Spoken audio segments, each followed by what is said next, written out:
വാതിൽ മാറിപ്പോയാ കേരള തുറപ്പാ.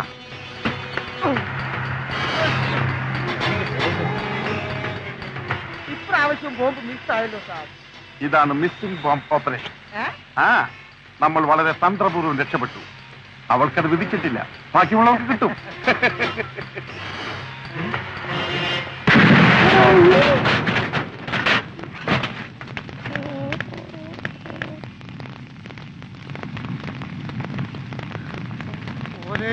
പ്രതി വിട്ടോടോ.